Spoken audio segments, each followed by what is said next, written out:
아저씨 빵 하나만 사주시면 안 돼요? 너무 춥고 배고파요. 눈이 펑펑 내리는 크리스마스 이브, 홀로 운전하던 김 회장의 차창을 허름한 차림새의 아이들이 두드렸습니다. 맑게 빛나는 눈망울을 보는 순간 거절할 수가 없었어요. 내 쌍둥이? 신기한 듯 아이들의 얼굴을 쳐다보던 김 회장의 숨이 멎었습니다. 그는 알지 못했습니다. 이 만남이 그의 인생을 송두리째 바꿔놓을 것이라는 사실을요. 사연 시작 전 구독과 좋아요를 눌러주신 후 지금 어느 곳에서 듣고 계신지 댓글로 알려주시면 그곳에 큰 행운이 함께하길 진심으로 바라겠습니다. 서울 한복판에 눈이 내리고 있었습니다. 펜트하우스 창밖으로 도시의 불빛이 반짝였어요. 크리스마스 조명이 거리마다 가득했죠. 그 화려한 풍경 앞에 한 남자가 홀로 서 있었습니다. 해진그룹 회장 한태호, 38배 젊은 나이에 식품 대기업을 이끌었어요. 손에 든 위스키 잔에서 얼음이 부딪히는 소리만 고요한 거실에 울렸습니다. 술은 이미 미지근해져 있었어요. 태호는 소파에 앉아 양복 주머니에서 무언가를 꺼냈어요. 낡은 머리끈 하나였습니다. 검은색이었는데 이제는 회색에 가까웠죠. 하윤아. 목소리가 텅 빈 거실에 스며들었어요. 이렇게 다 가졌는데 정작 네가 없구나. 6년 전 크리스마스 이브. 그날도 눈이 내렸습니다. 하윤이 현관문을 열고 나가던 뒷모습이 아직도 눈에 선했어요. 아무 말 없이 뒤도 돌아보지 않고 떠났던 그 모습이. 태호는 자리에서 일어났습니다. 수백억짜리 펜트하우스가 갑자기 숨막히게 느껴졌어요. 코트를 집어들고 주차장으로 내려갔습니다. 경호원이 따라왔어요. 회장님, 제가 운전하겠습니다. 아니, 혼자 갈 거야. 태호는 검은 세단에 올라타 시동을 걸었습니다. 목적지는 없었어요. 그냥 달렸습니다. 강남을 지나고 한강을 건넜어요. 어느새 낯선 골목길이었습니다. 서울 외곽의 허름한 주택가였어요. 신호등이 빨간불로 바뀌었습니다. 태호는 차를 멈췄어요. 똑똑. 누군가 차 유리창을 두드렸습니다. 태호가 깜짝 놀라 고개를 돌렸어요. 창문 너머로 작은 얼굴들이 보였습니다. 5살쯤 되어 보이는 아이들이었어요. 넷이서 차 옆에 서 있었죠. 태호는 창문을 내렸습니다.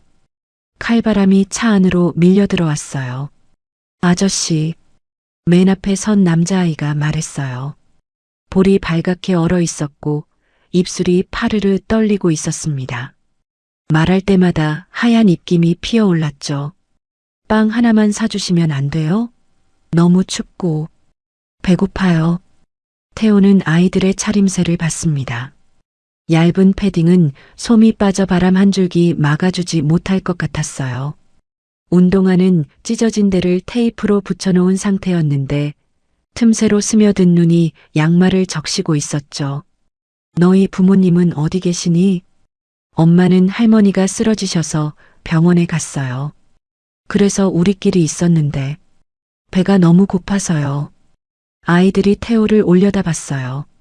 추위에 벌겋게 얼어붙은 얼굴, 그 위로 간절하게 빛나는 눈망울. 태호는 그 눈을 보는 순간 외면할 수가 없었습니다. 차에서 내렸어요. 발밑에서 눈이 뽀드득 소리를 냈어요. 아이들 앞에 쪼그려 앉았습니다. 그 순간 첫째 아이의 귀가 눈에 들어왔습니다. 윗부분이 살짝 접힌 독특한 귀 모양이었어요. 태호의 귀와 똑같았습니다. 아버지도 할아버지도 그랬죠. 한씨 집안 남자들에게만 내려오는 유전이었어요. 나머지 세 아이도 살폈습니다. 넷 다 똑같은 귀였어요. 태호의 손이 떨리기 시작했습니다. 설마, 이건 우연이야. 머리로는 부정하는데 등줄기를 타고 소름이 쭉 돋았어요. 손바닥에 식은 땀이 흘렀습니다. 너희 다 똑같이 생겼구나. 내 쌍둥이니? 이름이 뭐야? 목소리가 떨렸습니다. 제대로 나오지도 않았어요. 저는 한별이요. 맞이에요. 전 한솔이요. 한강이요. 저는 한빛이에요. 아저씨 왜 그래요? 눈에 뭐 들어갔어요? 한빛이가 고개를 갸웃하며 물었습니다. 태호는 그제야 자기 눈가가 젖어 있다는 걸 알았어요. 아, 아니야. 배고프다고 했지? 저기 편의점 가자. 아저씨가 맛있는 거 사줄게. 편의점 문을 열자 따뜻한 공기가 얼어붙은 볼을 녹였습니다. 커피 냄새와 빵 냄새가 섞여 있었어요. 먹고 싶은 거 골라. 아이들의 눈이 동그래졌어요. 진짜요? 아무거나요? 응. 다 골라. 아이들은 서로 얼굴을 쳐다봤습니다. 한별이가 동생들에게 눈짓을 했어요. 뭔가 의논하는 것 같았죠. 한참 후 한별이가 조심스럽게 빵 하나를 집어들었습니다. 비닐봉지가 바스락거렸어요. 이거 하나만요. 넷이서 나눠 먹을게요. 태호는 그만 목이 메고 말았습니다. 아니야. 한 개씩 먹어. 빵 4개와 따뜻한 우유 4개. 태호는 계산을 마치고 아이들과 테이블에 앉았어요. 한별이가 빵 봉지를 열었습니다. 그런데 바로 먹지 않았어요. 먼저 막내 한빛이 앞에 빵을 밀어줬습니다. 한빛아, 너 먼저 먹어. 형은? 형은 나중에 먹을게. 먼저 먹어. 한빛이 작은 손으로 빵을 들었어요. 한 입 베어 물었습니다. 빵 부스러기가 입가에 묻었죠. 한솔이가 재빨리 손을 뻗어 동생 입가를 닦아줬어요. 한강이는 우유를 홀짝홀짝 마시다가 문득 멈췄습니다. 그리고 한빛이에게 우유를 내밀었어요. 한빛아, 이것도 마셔. 형은 배 안 고파.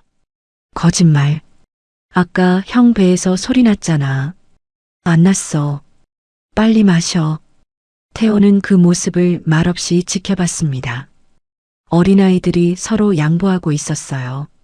배가 고프면서도 동생 먼저 챙기고 있었습니다. 태호는 자기도 모르게 빵을 하나 더 집어왔어요. 그리고 한별이 앞에 놓았습니다. 이건 네 거야. 동생들 챙기느라 고생했네. 한별이가 고개를 들어 태호를 봤습니다. 그 눈에 눈물이 살짝 맺혔어요. 감사합니다. 아이의 목소리가 작게 떨렸습니다. 할머니가 많이 편찮으시구나. 엄마 혼자 병원에 가셨어? 네. 할머니가 갑자기 쓰러지셨대요. 엄마가 119 부르고 막 울면서 나갔어요. 한별이가 고개를 끄덕였습니다. 할머니 맨날 아파요. 엄마가 맨날 슬퍼서 울어요.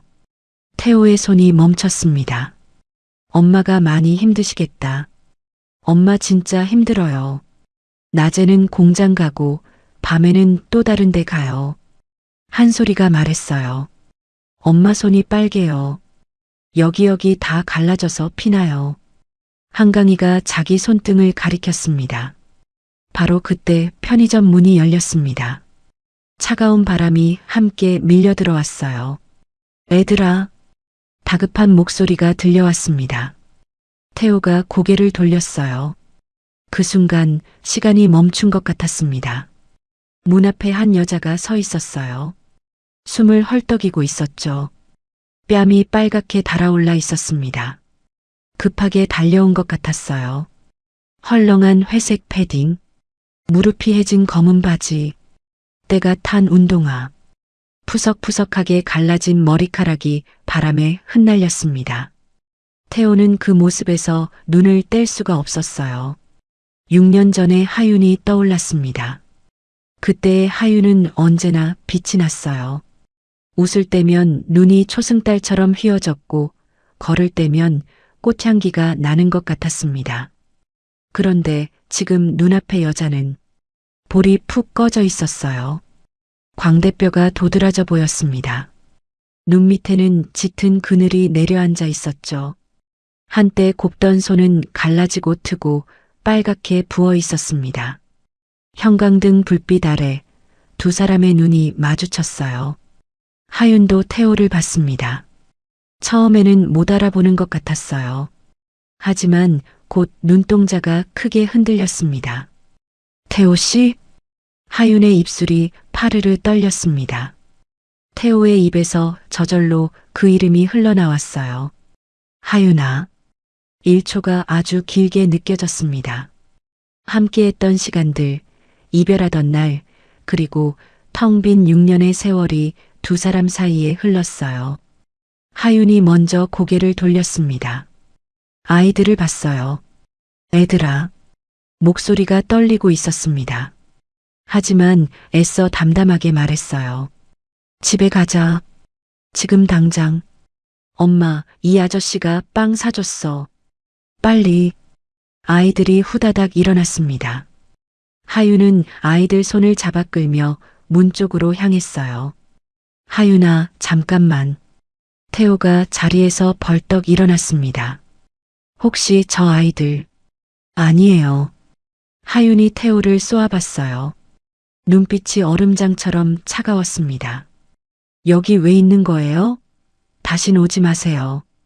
하윤이 아이들을 데리고 편의점을 나갔습니다. 찬바람이 휙 하고 밀려들었어요. 눈 내리는 골목으로 빠르게 사라졌습니다. 태호는 뒤쫓아 나갔어요. 하지만 눈발 사이로 하윤의 뒷모습은 이미 희미해지고 있었죠. 하윤아. 대답이 없었습니다. 바람 소리만 귓가에 맴돌았어요. 태호는 그 자리에 멈춰 섰습니다. 눈이 어깨 위로 소복이 쌓였지만 움직일 수가 없었어요. 차에 올라탔지만 시동을 걸지 않고 한참을 앉아 있었습니다. 손바닥에 식은땀이 축축하게 배어 있었어요. 저 아이들. 한씨 집안에 귀와 점이 있었어. 하윤이는 왜 저렇게 힘들게 살고 있는 거지? 태호는 휴대폰을 꺼냈습니다. 연락처를 뒤져 한 번호를 찾았어요. 네, 회장님. 박 실장. 지금 당장 조사 하나만 해줘. 말씀하십시오. 태호의 목소리가 낮게 가라앉았어요. 서하윤. 6년 전 내 아내였어. 지금 어떻게 사는지 전부 다 알아내. 알겠습니다. 전화를 끊었습니다. 창밖으로 눈이 계속 내리고 있었어요. 태호의 머릿속에는 한 가지 생각만 맴돌았습니다. 하윤아, 대체 그동안 어떻게 산 거야? 그날 밤 태호는 잠을 이루지 못했습니다. 눈을 감으면 아이들의 얼굴이 떠올랐어요. 그리고 초라하게 변해버린 하윤의 모습까지. 태호는 침대에서 일어나 창가에 섰습니다. 새벽 3시였어요. 눈은 그쳤지만 도시는 여전히 하얗게 덮여 있었죠. 문득 6년 전 일이 떠올랐습니다. 태호의 아버지, 해진그룹 회장 한명수가 심장마비로 쓰러졌어요. 병원으로 옮겼지만 이미 늦은 후였죠. 장례식장은 조문객으로 가득했습니다. 정계, 재계 인사들이 줄지어 들어왔어요. 태호는 상주석에 앉아 조문을 받았습니다. 그때까지만 해도 태호는 몰랐어요. 아버지의 유언장이 모든 것을 바꿔놓을 줄은. 장례가 끝나고 유언장이 공개됐습니다. 변호사가 서류를 펼쳐 읽기 시작했어요.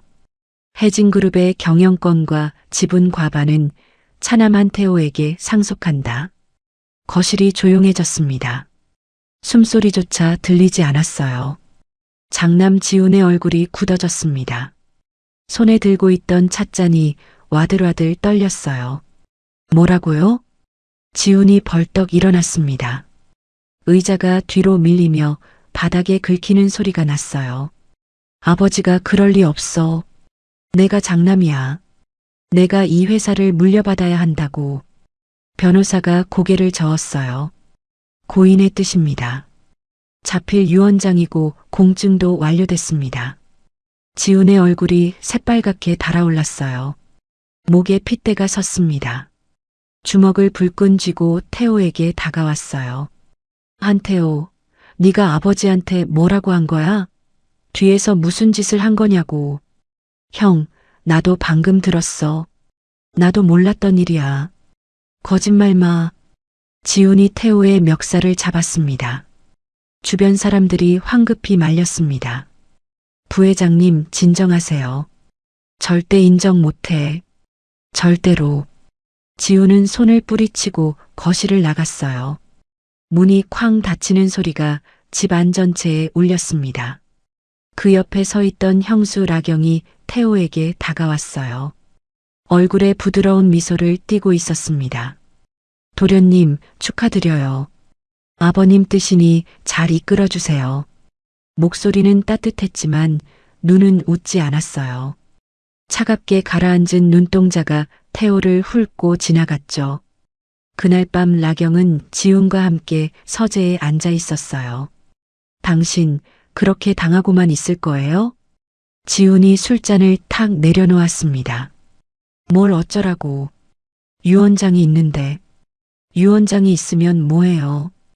회사를 실제로 움직이는 건 이사진이에요. 라경의 눈이 날카롭게 빛났습니다. 입꼬리가 살짝 올라갔어요. 이사들 몇 명만 우리 편으로 만들면 돼요. 태호가 아무리 회장이어도 이사회 승인 없이는 아무것도 못해요. 지훈이 고개를 들었어요. 이사들을 어떻게? 돈이면 되죠. 라경이 서랍에서 서류를 꺼냈습니다. 그리고 저 동서도 문제 있잖아요. 국밥집 홀어머니 딸이 재벌가에 시집 왔으니 얼마나 어머님도 못마땅해 하시고 몇 년째 애도 없고. 지훈이 아내를 바라봤어요. 재수 씨한테 뭘 어쩌려고? 라경이 창밖을 바라보며 말했습니다. 태호의 발목을 잡아야죠. 아내가 무너지면 남편도 흔들리는 법이에요. 저 여자만 없애면 태호는 버틸 힘이 없어요. 우리 아들 승현이가 이 회사 물려받아야 하잖아요. 라경의 손이 배 위에 올라갔어요. 뱃속에 있는 아이를 생각하는 것 같았습니다. 그날 밤 라경의 계획이 시작됐어요. 그 무렵 태호는 회사를 지키느라 정신이 없었습니다. 아버지가 돌아가신 지 한 달도 안 돼 이사회에서 공격이 시작됐어요. 신임 회장이 경험이 부족합니다. 중요 결정은 이사회 승인을 받아야 합니다. 지훈이 매수한 이사들이 하나둘씩 반기를 들었어요. 매일 회의가 있었고 매일이 전쟁이었죠. 태호는 회사에서 숙식을 해결했습니다. 사무실 소파에서 자고 컵라면으로 끼니를 때웠어요. 면도도 제대로 못해서 턱에는 수염이 거뭇거뭇 자라 있었죠. 집에는 가끔 새벽에 잠깐 들렀다 나왔습니다. 어느 날 밤 11시가 넘어서 하윤에게 전화가 왔어요. 여보, 나야. 오늘은 언제 와요? 하윤아, 미안해. 오늘도 회의가 있어. 늦을 것 같아. 어제도 그저께도 못 왔잖아요. 주말에도 못 봤고요. 하윤의 목소리가 쓸쓸하게 가라앉았습니다. 전화기 너머로 작은 한숨소리가 들렸어요. 조금만 참아줘. 이것만 정리되면 시간 낼게. 그 조금이 벌써 석 달째예요. 잠시 침묵이 흘렀습니다. 하윤이 다시 입을 열었어요. 오늘 어머님이 또. 하윤아, 미안한데 잠깐만. 이사님 전화 왔어. 나중에 다시 할게. 전화가 끊겼습니다. 하윤은 휴대폰을 내려다보며 한참을 서 있었어요. 어두운 거실에 혼자 앉아 창밖을 바라봤습니다. 남편이 언제 올지 알 수 없었어요. 그때 태호는 생각했습니다. 이 자리만 지키면 하윤을 지킬 수 있다고. 회사만 안정되면 모든 게 괜찮아질 거라고. 그게 얼마나 큰 착각이었는지 훗날 모든 걸 잃고 나서야 깨닫게 됐죠. 태호가 회사 일에 매달려 있던 그 시간, 하윤은 지옥 같은 나날을 보내고 있었습니다. 시어머니는 하윤을 며느리로 인정하지 않았어요. 가난한 집딸이 재벌가에 시집왔다는 게 못마땅했죠. 대체 우리 태호가 뭐가 아쉬워서 너 같은 걸 데려왔는지 모르겠다. 시어머니는 틈만 나면 하윤을 구박했습니다. 새벽 4시면 하윤은 일어나야 했어요. 걸레를 들고 거실 바닥을 닦았습니다. 무릎을 꿇고 구석구석 문질렀죠. 가정부가 여러 명 있었지만 시어머니는 하윤에게 직접 시켰어요. 얘 놀면 뭐하니?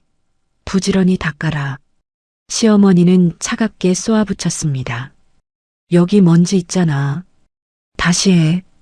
시어머니가 손가락으로 바닥을 훑으며 말했어요. 분명 깨끗한 곳이었지만 하윤은 아무 말 없이 다시 걸레를 들었습니다. 온갖 집안일이 하윤 몫이었어요. 빨래, 설거지, 청소, 다림질. 예, 이건 손빨래 해. 세탁기에 넣으면 안 돼. 예, 이 그릇은 물기 하나 없이 닦아야 해. 하윤의 손은 금세 거칠어졌어요. 손등이 갈라지고 손바닥에는 굳은 살이 박혔습니다. 한때 화가를 꿈꾸며 붓을 잡던 고운 손이었는데 어느 날이었습니다. 하윤의 어머니 오미정이 사골국을 보내왔어요. 딸이 시집살이 힘들까봐 정성껏 끓인 거였죠. 사돈, 우리 하윤이 잘 부탁드려요. 제가 직접 만든 거예요. 미정은 몸이 성치 않았지만 새벽부터 국밥집에 나가 딸에게 보낼 국물을 따로 끓였습니다. 뽀얀 국물에 정성이 가득 담겨 있었죠. 하윤은 그 국을 받아들고 눈물이 핑 돌았습니다. 엄마 고마워요. 잘 먹을게요. 그런데 저녁 무렵 형수 라경이 부엌에 들어왔어요. 이게 뭐야? 라경이 냄비 뚜껑을 열었습니다. 친정 어머니가 보내주신 사골국이에요. 사골국? 국밥집에서 팔다 남은 거 아니야? 라경의 입꼬리가 비틀어졌어요. 이런 싸구려를 누구 먹으라고 가져왔어? 우리 집 식구들 배탈이라도 나면 어쩌려고? 라경은 냄비를 들어 올렸습니다. 그리고 싱크대에 국물을 쏟아버렸어요. 하얀 국물이 콸콸 배수구로 빠져나갔습니다. 하윤의 얼굴이 하얗게 질렸어요. 형님, 그건 뭐? 할 말 있어? 라경이 하윤을 쏘아봤습니다. 차가운 눈빛이었어요. 하윤은 입술을 꽉 깨물었습니다. 아무 말도 하지 못했어요. 그냥 고개를 숙였습니다. 그날 밤 하윤은 방에서 몰래 전화를 걸었어요. 어머니였습니다. 엄마, 나야. 사골국 잘 받았어. 응, 우리 딸. 맛있게 먹었어? 응. 다들 너무 맛있대. 어머님도 너무 잘 드셨어. 하윤의 목소리가 떨렸습니다. 눈물이 볼을 타고 흘러내렸지만 억지로 밝은 목소리를 냈어요. 다행이다. 다음에 또 보내줄게. 고마워, 엄마. 근데 다음엔 안 보내도 돼. 엄마 너무 힘들잖아. 뭐가 힘들어? 우리 딸 위해서라면 맨날도 보낼 수 있지. 전화를 끊고 하윤은 한참을 울었습니다. 소리나지 않게 이불을 덮고 설상가상으로 하윤은 아이가 생기지 않았어요. 사실 결혼 전에 자궁암 초기 진단을 받은 적이 있었습니다. 다행히 완치됐지만 임신이 쉽지 않았죠. 시어머니의 압박이 점점 심해졌어요. 시집 온 지 1년이 넘었는데 아직도 소식이 없어? 대체 뭐가 문제야? 어머님, 죄송해요. 병원에서 치료받고 있어요. 치료는 무슨? 여자가 아이를 못 낳으면 그게 무슨 소용이야. 시어머니는 대놓고 한숨을 쉬었습니다. 하윤은 시험관 시술을 시도했어요. 주사를 맞고 약을 먹고 병원을 오갔습니다. 남편 태호는 바빠서 한 번도 함께 가지 못했죠. 그러던 어느 날이었습니다. 라경이 병원 복도에서 하윤을 마주쳤어요. 어머, 하윤 씨. 여기 웬일이야? 아, 형님. 시술 때문에 왔어요. 그래. 나도 검진 받으러 왔어. 라경은 웃으며 지나갔습니다. 하지만 그 눈은 웃지 않았어요. 며칠 후 하윤은 담당 의사를 만났습니다. 서하윤 씨, 안타깝지만 검사 결과가 좋지 않습니다. 의사의 표정이 어두웠어요. 시술을 계속해도 임신 가능성이 거의 없습니다. 자궁 상태가 심각하게 손상되어 있어요. 하윤의 머릿속이 하얘졌습니다. 그게 무슨 말이에요? 작년에는 괜찮다고 하셨잖아요. 상태가 급격히 나빠졌습니다. 사실상 임신이 불가능하다고 보셔야 해요. 하윤은 진단서를 받아들었습니다. 손이 떨렸어요. 눈앞이 캄캄해졌습니다. 일이 터진 건 그로부터 얼마 지나지 않아서였습니다. 어느 날 저녁 시어머니가 거실에서 소리쳤어요. 내 목걸이가 없어졌어. 다이아몬드 목걸이. 집안이 발칵 뒤집혔습니다. 가정부들이 분주하게 돌아다녔어요. 그때 라경이 말했습니다. 혹시 하윤 씨 방은 확인해 봤어요? 설마 그럴 리가. 확인해 보는 게 좋지 않을까요? 만약을 위해서. 가정부 한 명이 하윤의 방에 들어갔어요. 잠시 후 가방을 들고 나왔습니다. 사모님, 이 안에서 나왔습니다. 가방 안에 반짝이는 다이아몬드 목걸이가 있었어요. 하윤의 얼굴이 새파랗게 질렸습니다. 저는 그거 넣은 적 없어요. 정말이에요. 시어머니가 버럭 소리쳤어요. 뭐라고? 증거가 여기 있는데 무슨 소리야? 저는 정말 모르는 일이에요. 누가 넣었는지. 거짓말 마. 가정부들도 다 봤어. 네가 내 방에서 나오는 거. 가정부 2명이 고개를 끄덕였습니다.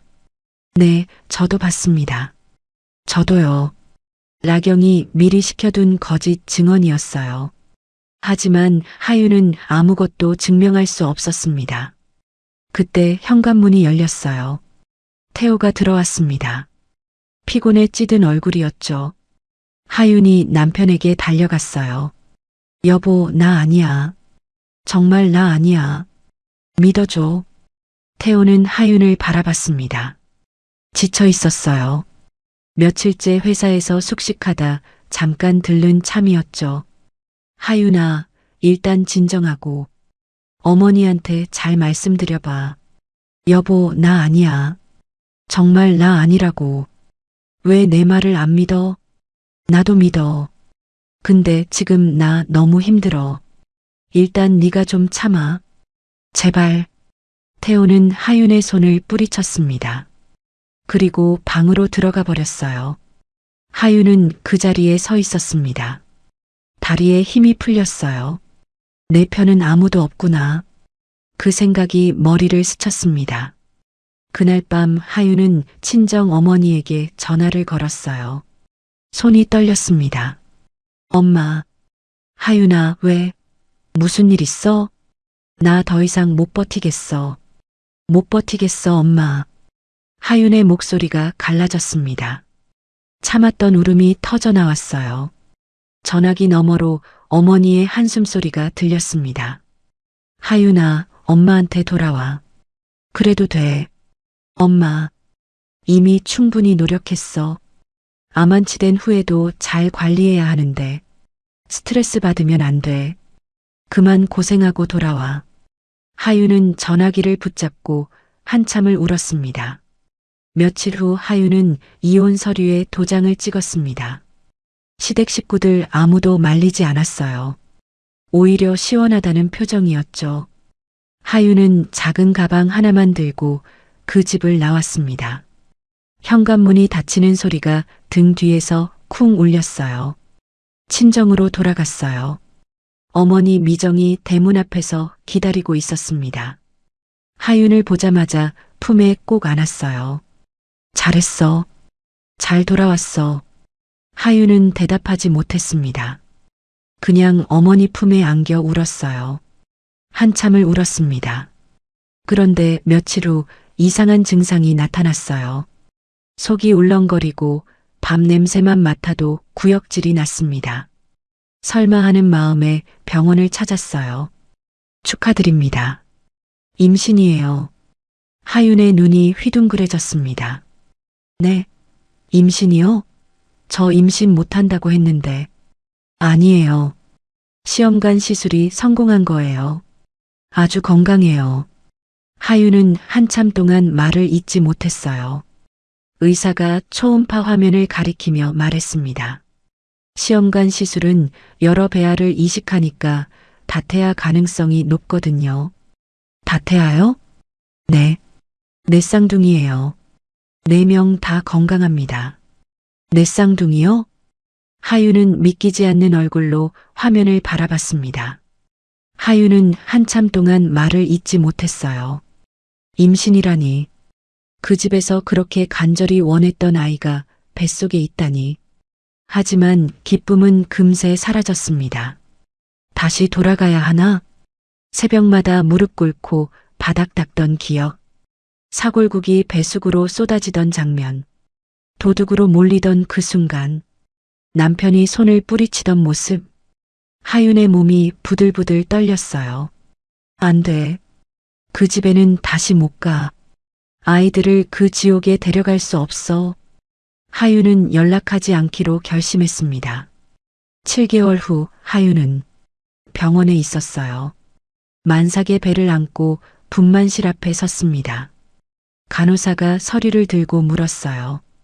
보호자 성함 적어주세요. 하윤은 펜을 들었습니다.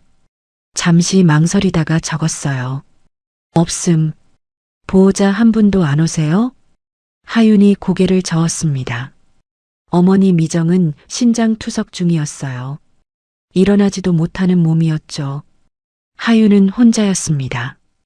분만실 문이 열렸어요. 하윤이 천천히 걸어 들어갔습니다. 복도 불빛 아래 홀로 걸어가는 뒷모습이 너무나 쓸쓸해 보였어요. 그날 내 아이가 태어났습니다. 한 별, 한 솔, 한 강, 한 빛. 아이들의 울음소리가 분만실에 울려 퍼졌어요. 하윤은 지쳐서 눈을 감았습니다.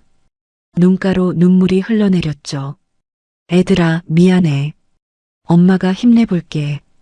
그렇게 6년이 흘렀습니다. 태호는 그날 밤 이후로 잠을 제대로 자지 못했어요. 눈을 감으면 아이들 얼굴이 떠올랐습니다. 그리고 초라하게 변해버린 하윤의 모습까지. 이혼 직후 태호는 하윤을 찾으려 했어요. 미안한 마음이 컸거든요. 위자료 10억도 보냈고 연락처도 수소문했습니다. 그런데 당시 비서실장이 보고를 올렸어요. 회장님, 서하윤 씨가 출국하셨습니다. 미국행 비행기를 탔더라고요. 태호의 얼굴이 굳어졌습니다. 출국? 아무 말도 없이? 네. 그리고 위자료 수령 확인서도 받았습니다. 서명도 본인이 하셨고요. 비서실장이 서류를 내밀었어요. 하윤의 서명이 적혀 있었습니다. 태호는 그 서명을 한참 들여다봤어요. 그래, 최소한 돈은 전해졌구나. 며칠 후 라경이 찾아왔습니다. 휴대폰을 들고 있었어요. 도련님, 하윤 씨 근황이에요. 외국에서 잘 지내시나 봐요. 화면에는 하윤의 사진이 떠 있었습니다. 외국 거리를 배경으로 환하게 웃고 있는 하윤이. 그 옆에는 낯선 남자가 서 있었어요. 태호의 심장이 쿵 내려앉았습니다. 새 남자친구인가 봐요. 행복해 보이네요. 라경의 목소리는 담담했지만 눈가에 희미한 미소가 번졌어요. 태호는 아무 말도 하지 못했습니다. 화면 속 하윤은 정말 행복해 보였어요. 자기와 살 때보다 훨씬 밝은 표정이었죠. 그래, 나를 잊고 행복하게 사는 거구나. 태호는 그렇게 믿었습니다. 그래서 더 이상 하윤을 찾지 않았어요. 하지만 어젯밤 우연히 다시 만난 하윤은 달랐습니다. 행복하다던 그 모습은 어디에도 없었어요. 다음 날 저녁 태호는 탐정 박 실장을 만났습니다. 회장님, 조사 결과 나왔습니다. 박 실장이 서류 봉투를 내밀었어요. 태호는 떨리는 손으로 서류를 펼쳤습니다. 서하윤 씨, 현재 서울 외곽 반지하에 거주 중입니다. 반지하? 네. 친정어머니와 아이들 넷과 함께 살고 있어요. 박 실장이 서류를 넘기며 말했습니다. 친정어머니 오미정 씨는 말기 신부전으로 투석 중입니다. 국밥집은 3년 전에 문 닫았어요. 몸이 안 좋아지셔서요. 태호의 얼굴이 굳어졌습니다. 하윤이는 지금 뭐해? 낮에는 김치 공장에서 일하고 저녁에는 식당에서 설거지, 새벽에는 빌딩 청소를 하고 있습니다. 하루에 서너 시간밖에 못 자요. 태호의 손이 부들부들 떨렸어요. 아이들은? 내 쌍둥이 남아 4명입니다. 6년 전에 출생신고됐어요. 박 실장이 잠시 멈췄습니다. 출생신고서 아버지라는 공란입니다. 6년 전 이혼 직후였어요. 태호의 심장이 쿵쿵 뛰었습니다. 그리고 회장님, 이건 좀 이상한데요. 뭐가? 위자료 10억 말입니다. 서하윤 씨 계좌에는 단 한 푼도 입금된 적이 없어요. 태호가 벌떡 일어났습니다. 뭐라고? 내가 분명히 보냈는데. 그래서 추적해봤습니다. 박 실장이 다른 서류를 꺼냈어요. 돈은 다른 계좌로 빠졌습니다. 페이퍼 컴퍼니 3개를 거쳐서 세탁됐는데 최종 도착지가 이 계좌예요. 서류에 적힌 이름을 보고 태호의 얼굴이 새파랗게 질렸습니다. 최라경, 형수 라경의 비자금 계좌였어요. 그리고 이것도 보세요. 박 실장이 또 다른 서류를 내밀었습니다. 6년 전 하윤이 위자료를 받았다는 수령 확인서였어요. 여기 찍힌 지장, 감정 의뢰했습니다. 인공으로 만든 가짜예요. 서하윤 씨 지문이 아닙니다. 태호는 서류를 든 채 그 자리에 얼어붙었습니다. 6년 동안 내가 속은 거야? 목소리가 떨렸어요. 회장님, 그리고 이건 더 충격적입니다. 박 실장이 휴대폰을 꺼냈어요. 하윤 씨가 불임 판정받았던 거 기억하시죠? 응. 그때 담당 주치의를 찾아냈습니다. 해외로 도피 중이었는데 녹취록을 확보했어요. 박 실장이 녹음 파일을 재생했습니다. 떨리는 남자 목소리가 들려왔어요. 최라경 씨가 저한테 돈을 줬습니다. 5천만 원이요. 서하윤 씨한테 임신 불가 진단서를 써달라고 했어요. 거짓으로요. 사실 서하윤 씨 자궁 상태는 괜찮았습니다. 태호의 손이 부들부들 떨렸습니다. 그러니까 하윤이는 임신할 수 있었다는 거야? 네. 불임 판정 자체가 조작이었습니다. 라경 씨가 꾸민 거예요. 태호는 휴대폰을 든 채 한참 동안 아무 말도 못했어요. 머릿속이 빠르게 돌아갔습니다. 하윤이 임신할 수 있었다. 이혼 직후 내 쌍둥이를 낳았다. 출생신고서 아버지라는 공란이다. 그럼 저 아이들이 내 아이일 수도 있다는 거야? 태호는 벌떡 일어났습니다. 박 실장, 유전자 검사할 수 있는 곳 알아봐. 지금 당장. 태호는 바로 차를 몰고 그 동네로 향했어요. 아이들을 만났던 그 골목이었습니다. 낮에 보니 더 허름해 보였어요. 금이 간 벽, 녹슨 대문, 좁은 골목길. 태호는 천천히 골목을 걸었습니다. 혹시 아이들을 볼 수 있을까 싶어서요. 그때 낯익은 목소리가 들렸어요. 형, 이쪽으로. 고개를 돌리니 한별이와 동생들이 골목 저편에서 뛰어오고 있었습니다. 한별이가 태호를 알아봤어요. 빵 사주신 아저씨다. 아저씨. 아이들이 환하게 웃으며 달려왔어요. 태호는 무릎을 굽혀 아이들 눈높이에 맞췄습니다. 얘들아, 밥 먹었어? 아이들이 서로 얼굴을 쳐다봤어요. 한별이가 고개를 저었습니다. 아니요. 엄마가 아침 일찍 나가서요. 태호의 가슴이 먹먹해졌어요. 그래. 아저씨가 밥 사줄까? 뭐 먹고 싶어? 아이들의 눈이 반짝였습니다. 한강이가 조심스럽게 말했어요. 돈가스요. 옛날에 먹어봤는데 너무 맛있었어요. 그래, 돈가스 먹으러 가자. 태호는 아이들을 데리고 근처 경양식집에 들어갔어요. 돈가스 4개 주세요. 아이들이 자리에 앉았습니다. 두리번거리며 신기한 듯 주변을 둘러봤어요. 여기 처음 와봐요. 한 소리가 말했습니다. 잠시 후 돈가스가 나왔어요. 김이 모락모락 피어올랐습니다. 아이들의 눈이 휘둥그레졌어요. 우와, 크다. 아이들이 맛있게 먹기 시작했습니다.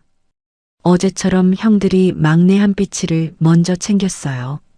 태호는 아이들이 먹는 모습을 바라봤습니다. 문득 물었어요. 얘들아, 아빠는 안 계셔? 아이들이 동시에 고개를 들었습니다. 서로 얼굴을 쳐다봤어요. 한별이가 대답했습니다. 아빠는요? 원래 없었어요. 처음부터요. 엄마가 그랬어요. 아빠는 하늘나라에 계시대요.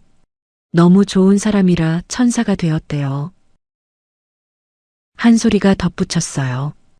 태호가 듣는 순간 숨이 턱 막혔어요. 나를 천사라고 했어? 그 고생하면서도?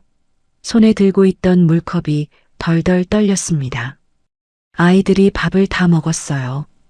태호는 계산을 하고 아이들을 집 앞까지 데려다 줬습니다. 아저씨 고마워요. 아이들이 손을 흔들며 골목 안으로 들어갔어요. 태호는 차에 올라탔습니다. 손에는 비닐봉지가 하나 들려 있었어요.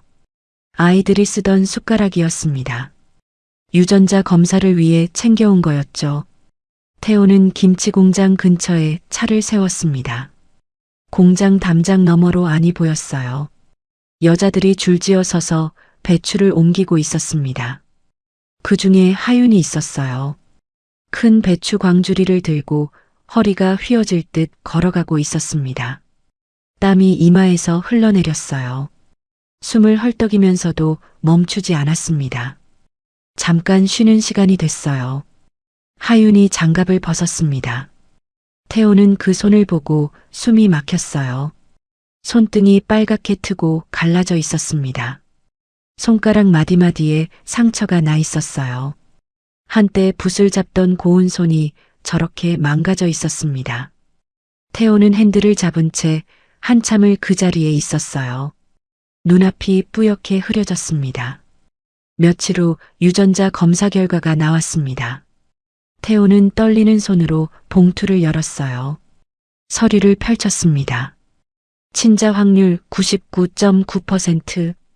아이들은 태호의 아이가 맞았습니다. 태호의 눈앞이 캄캄해졌어요. 서류가 손에서 떨어졌습니다. 난 그동안 뭐 한 거야? 태호는 무릎이 꺾이며 그 자리에 주저앉았습니다. 하윤은 혼자서 내 아이를 낳았어요. 보호자 없이, 아무도 옆에 없이 6년 동안 하루에 서너 시간 자면서 많은 일을 했습니다. 아픈 어머니 병원비 대고 아이들 먹이고 입히느라. 그동안 난 뭘 한 거야? 가짜 사진 보면서 하윤이 행복한 줄 알았어. 다른 남자랑 잘 사는 줄 알았고 술 마시고 하윤 원망하며 신세 한탄만 했잖아. 10억은 한 푼도 전해지지 않았습니다. 불임 판정도 가짜였어요. 모든 게 형수가 꾸민 거짓말이었습니다. 태호는 주먹으로 바닥을 쳤어요. 1번, 2번, 3번. 눈물이 볼을 타고 흘러내렸습니다. 태호는 벌떡 일어났습니다. 차 키를 집어들었어요. 하윤에게 가야 했습니다. 지금 당장. 그 시각 라경의 휴대폰이 울렸습니다. 네, 무슨 일이야? 전화기 너머로 낮은 목소리가 들려왔어요. 태호 회사에 심어둔 내부 첩자였습니다. 사모님, 큰일 났습니다. 회장님이 유전자 검사를 의뢰하셨어요. 오늘 결과 나왔답니다. 라경의 얼굴이 새파랗게 질렸어요. 손에 들고 있던 찻잔이 바닥에 떨어졌습니다. 쨍그랑 소리가 거실에 울렸죠. 뭐라고? 그리고 서하윤 씨 관련 조사도 하고 계신 것 같습니다. 라경의 입술이 파르르 떨렸어요. 6년 동안 완벽하게 숨겨왔던 비밀이 무너지려 하고 있었습니다. 태호는 차를 몰고 하윤의 집으로 향했습니다. 골목길을 지나 반지하 앞에 도착했어요. 낡은 철문이 보였습니다. 페인트가 벗겨지고 녹이 슬어 있었죠. 태호는 한참을 문 앞에 서 있었어요. 심장이 쿵쿵 뛰었습니다. 손을 들어 초인종을 눌렀어요. 잠시 후 문이 열렸습니다. 하윤이었어요. 낡은 앞치마를 두르고 있었습니다. 태호를 보자마자 얼굴이 굳어졌어요. 뭐하러 왔어요? 목소리가 차가웠습니다. 하윤아, 나 할 말이 있어. 할 말 없어요. 돌아가세요. 하윤이 문을 닫으려 했어요. 태호가 손으로 문을 막았습니다. 제발 잠깐만. 다 알았어. 이제야 다 알게 됐어. 하윤의 눈동자가 흔들렸어요. 하지만 곧 다시 차갑게 변했습니다. 그래서요? 이제 와서 그게 무슨 소용이에요? 미안해. 정말 미안해. 내가 잘못했어. 태호가 고개를 숙였습니다. 목소리가 떨렸어요. 그동안 너 혼자서 아이들 키우고 장모님 보살피느라 많이 힘들었지? 하윤의 입술이 파르르 떨렸습니다. 그만해요. 유전자 검사도 했어. 내 아이들 맞지? 하윤이 눈을 질끈 감았어요. 주먹을 꽉 쥐었습니다. 그래요. 당신 아이 맞아요. 그래서 어쩌겠다는 거예요? 다시 시작하고 싶어. 내가 책임질게. 아이들도 너도 장모님도. 하윤이 고개를 저었습니다. 눈에 눈물이 고였어요. 늦었어요. 하윤아. 6년이에요. 하윤의 목소리가 갈라졌습니다. 아이들 낳을 때 보호자란에 뭐라고 썼는지 알아요? 없음이라고 썼어요. 태호의 숨이 턱 막혔습니다. 분만실 들어갈 때 간호사가 물었어요. 보호자 한 분도 안 오시냐고. 고개 저었어요. 복도에 나 혼자였어요. 하윤의 어깨가 들썩였습니다. 4명을 혼자 낳았어요. 아이들이 아파서 응급실 갈 때도 혼자였어요. 한별이가 고열로 경기하는데 나머지 3은 집에 두고 갈 수도 없어서 4명 다 업고 안고 끌고 뛰어갔어요. 태호의 눈에서 눈물이 흘러내렸습니다. 밤마다 분유값 걱정하고 기저귀값 걱정하고 병원비 걱정했어요. 하루에 3시간 자면서 3가지 일했어요. 손이 갈라지고 피가 나도 멈출 수가 없었어요. 그때 당신은 어디 있었어요? 태호가 무릎을 꿇었습니다. 콘크리트 바닥에 털썩 주저앉았어요. 미안해. 미안해 하윤아. 미안하면 돼요? 그 말 한마디면 6년이 지워져요? 하윤의 눈물이 볼을 타고 흘러내렸습니다. 아이들한테 아빠가 어딨냐고 물을 때마다 뭐라고 했는지 알아요? 하윤이 소매로 눈물을 훔쳤습니다. 목소리가 갈라졌어요. 하늘나라에 있다고, 너무 좋은 사람이라 천사가 됐다고. 그렇게라도 해야 아이들이 아빠를 원망 안 할 것 같았거든요. 태호의 몸이 부들부들 떨렸습니다. 무릎에 힘이 풀렸어요. 그러니까 이제 와서 책임지겠다는 말하지 마세요. 늦었어요. 너무 늦었어요. 하윤아, 제발. 돌아가세요. 하윤의 목소리가 가라앉았어요. 더 이상 화난 목소리가 아니었습니다. 지친 목소리였어요. 다신 오지 마세요. 부탁이에요. 문이 천천히 닫혔습니다. 태호는 닫힌 문 앞에 무릎 꿇은 채 한참을 있었어요. 이 말을 문에 기댔습니다. 미안해. 미안해. 같은 말만 되뇌었어요. 눈물이 멈추지 않았습니다. 문 너머에서 하윤의 울음소리가 희미하게 들려왔어요. 소리 죽여 우는 소리였습니다. 두 사람은 문 하나를 사이에 두고 각자 울었습니다. 그날 밤 태호는 사무실에 앉아 있었습니다. 하윤의 얼굴이 떠올랐어요. 차갑게 문을 닫던 그 눈빛. 6년 동안 혼자였다던 그 말. 직접 다가가면 거부할 거야. 다른 방법을 찾아야 해. 태호는 결심했습니다. 몰래라도 도와주기로요. 다음 날 아침 태호는 비서실장을 불렀어요. 반지하 건물 주인 찾아봐. 건물 전체를 사겠다고 해. 네.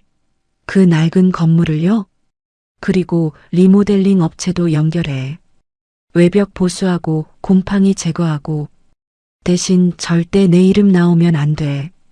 비서실장이 고개를 끄덕였습니다. 어떻게 포장할까요?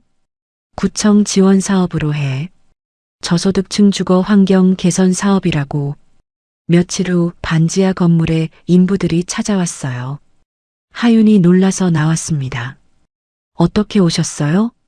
아, 구청에서 나왔습니다. 주거 환경 개선 사업이에요. 외벽 보수하고 곰팡이 제거해 드릴게요. 비용은 전액 지원입니다. 하윤이 어리둥절한 표정을 지었어요. 저희가 신청한 적 없는데요. 이 동네 전체가 대상이에요. 걱정 마세요. 인부들이 작업을 시작했습니다. 곰팡이 핀 벽지를 뜯어내고 새 페인트를 칠하고 창문 틈새도 막았어요. 작업이 끝나자 집이 완전히 달라졌습니다. 더 이상 곰팡이 냄새가 나지 않았어요. 하윤은 깨끗해진 집을 둘러보며 고개를 갸웃거렸습니다. 이상하다. 왜 갑자기? 그 다음 주 아이들이 다니는 어린이집에서 연락이 왔어요. 어머님, 좋은 소식이에요. 익명 후원자가 원비 전액을 지원해 주셨어요. 네. 익명 후원이요? 네. 그리고 아이들 급식도 특식으로 업그레이드 됩니다. 새 옷도 지급될 거예요. 하윤은 전화기를 붙잡고 멍하니 서 있었어요. 누가? 왜? 아이들이 집에 돌아왔습니다. 새 옷을 입고 있었어요. 엄마, 오늘 유치원에서 옷 줬어. 급식도 맛있었어. 돈가스 나왔어. 아이들이 신나서 말했습니다. 하윤은 아이들을 바라보며 눈시울이 붉어졌어요. 며칠 후 김치 공장에서도 이상한 일이 생겼습니다. 사장이 하윤을 불렀어요. 서하윤 씨, 이번 달부터 월급이 올라. 보너스도 나가고. 네. 왜요? 회사 사정이 좀 나아져서 그래. 열심히 일해줘서 고마워. 사장은 그렇게만 말하고 돌아갔어요. 사실 태호가 사장에게 거액을 건넸습니다. 하윤 월급 2배로 올리고 보너스도 매달 지급하라고요. 대신 절대 비밀로 하라고 압박했죠. 하윤은 월급 봉투를 받아들고 한참을 바라봤어요. 뭔가 이상했습니다. 구청 지원 사업, 익명 후원, 월급 인상. 한꺼번에 벌어지기엔 너무 우연이었어요. 하윤은 유치원에 전화를 걸었습니다. 선생님, 후원자가 누군지 알 수 있을까요? 죄송해요. 익명을 원하셔서 정보를 드릴 수가 없어요. 전화를 끊고 하윤은 생각에 잠겼습니다. 설마, 그 사람? 어느 날 저녁이었어요. 하윤이 아이들과 저녁을 먹고 있었습니다. 한별이가 갑자기 말했어요. 엄마, 그 아저씨 있잖아. 응? 무슨 아저씨? 빵 사주고 돈가스 사준 아저씨. 그 아저씨 눈이요. 한별이가 숟가락을 내려놓으며 말했습니다. 아빠 같아. 하윤의 손이 멈췄어요. 숟가락이 그릇에 부딪히는 소리가 났습니다. 뭐라고? 엄마가 보여준 사진 있잖아. 하늘 날아간 아빠 사진. 그 아저씨 눈이랑 똑같아. 하윤의 심장이 쿵쿵 뛰기 시작했어요. 얼굴이 하얗게 질렸습니다. 한별아, 그 아저씨가 뭐라고 했어? 아무것도요. 그냥 맛있게 먹으라고 했어. 근데 엄마, 그 아저씨 울었어. 울었어? 응. 우리 이름 말했을 때 눈물 흘렸어. 하윤은 아무 말도 하지 못했습니다. 가슴 한쪽이 쿵 내려앉는 것 같았습니다. 6년 동안 꽁꽁 얼려뒀던 무언가가 살짝 금이 가는 느낌이었어요. 태호 씨가 울었다고? 하윤은 애써 표정을 감추며 밥을 떴습니다. 하지만 목구멍으로 넘어가지 않았어요. 다음 날 하윤은 어머니 미정을 데리고 병원에 갔습니다. 정기 투석 날이었어요. 접수 창구에서 직원이 말했습니다. 오미정 님이시죠? 이번 달 치료비는 결제 완료됐습니다. 하윤이 놀라서 물었어요. 네, 제가 아직 안 냈는데요. 후원으로 결제됐어요. 앞으로 1년치 치료비가 선납됐습니다. 하윤의 눈이 휘둥그레졌습니다. 1년치요? 네. 후원자분이 절대 신원을 밝히지 말라고 하셨어요. 하윤은 그 자리에 멈춰 섰습니다. 다리에 힘이 풀렸어요. 어머니 미정이 딸의 손을 잡았습니다. 하윤아, 왜 그래? 무슨 일이야? 하윤은 대답하지 못했어요. 눈물이 볼을 타고 흘러내렸습니다. 병원 복도에 서서 한참을 울었어요. 소리 없이 어깨만 들썩이면서 그 사람이야. 분명 그 사람이야. 하윤은 알고 있었습니다. 이 모든 게 누구의 도움인지. 그날 이후로 하윤의 마음은 복잡했습니다. 익명의 후원자, 병원비, 월급 인상, 집수리, 모든 게 그 사람의 짓이라는 걸 알면서도 하윤은 모른 척했어요. 인정하면 무너질 것 같았거든요. 그런데 어머니 미정의 상태가 점점 나빠지고 있었습니다. 투석만으로는 버티기 힘든 상황이었어요. 의사가 하윤을 불렀습니다. 보호자분, 솔직히 말씀드릴게요. 어머니 상태가 많이 안 좋습니다. 신장 기능이 거의 없어요. 하윤의 얼굴이 하얗게 질렸어요. 그럼 어떻게 해야 하는 거예요? 이식이 가장 좋지만 기증자를 찾기가 쉽지 않습니다. 일단 투석 횟수를 늘려야 해요. 하윤은 병원 복도에 서서 한참을 멍하니 있었습니다. 엄마. 그때 뒤에서 발소리가 들렸어요. 하윤이 고개를 돌렸습니다. 태호였습니다. 하윤의 얼굴이 굳어졌어요. 왜 여기까지 와요? 오지 말라고 했잖아요. 잠깐만 얘기하자. 5분만. 할 말 없어요. 하윤이 돌아서려는데 태호가 말했습니다. 장모님 상태가 안 좋다고 들었어. 하윤이 멈췄어요. 천천히 고개를 돌렸습니다. 그걸 어떻게 알아요? 미안해. 알게 됐어. 하윤의 눈에 분노가 서렸어요. 당신이 왜 이래요? 죄책감이에요? 아니야. 그게 아니야. 태호가 한 발짝 다가왔습니다. 나 진심이야. 그때 난 바보였어. 널 지키지 못했어. 아이들한테 아빠 노릇도 못했고, 이제 와서 그런 말 해봤자. 알아. 6년이 지워지지 않는다는 거. 근데 이제라도 하고 싶어? 뭐라도 하고 싶어? 태호의 목소리가 떨렸어요. 제발 기회를 줘. 한 번만. 하윤은 아무 말도 하지 않았습니다. 입술을 꽉 깨물었어요. 싫어요. 하윤이 고개를 저었습니다. 하지만 목소리에 힘이 없었어요. 돌아가세요. 하윤이 병실 안으로 들어갔습니다. 태호는 그 뒷모습을 한참 바라봤어요. 하윤의 눈빛이 예전 같지 않았습니다. 차갑기만 하던 눈에 흔들림이 보였어요. 그날 밤 하윤은 잠이 오지 않았습니다. 태호의 얼굴이 자꾸 떠올랐어요. 떨리는 목소리로 미안하다고 하던 모습, 제발 기회를 달라고 하던 눈빛, 왜 자꾸 생각나는 거야? 하윤은 이불을 뒤집었으며 눈을 감았습니다. 그때 옆에서 자던 한별이가 뒤척이며 중얼거렸어요. 아빠. 하윤의 눈이 번쩍 떠졌습니다. 한별이가 잠꼬대를 하고 있었어요. 아빠. 나도 아빠 있으면 좋겠다. 하윤의 가슴이 찢어지는 것 같았어요. 눈물이 베개를 적셨습니다. 다음 날 오후 하윤의 휴대폰이 울렸습니다. 병원이었어요. 서하윤 씨 맞으시죠? 어머니 오미정님 상태가 급격히 나빠졌습니다. 지금 바로 오셔야 해요. 하윤의 얼굴이 새파랗게 질렸어요. 네, 어머니가요? 의식이 없으세요. 빨리 오세요. 전화를 끊고 하윤은 허둥지둥 나갔습니다. 아이들을 이웃집에 맡기고 병원으로 뛰어갔어요. 중환자실 앞에 도착했을 때 의사가 나왔습니다. 보호자분, 어머니 상태가 위중합니다. 마음의 준비를 하셔야 할 것 같아요. 하윤의 무릎에 힘이 풀렸어요. 벽에 기대며 간신히 서 있었습니다. 엄마, 엄마.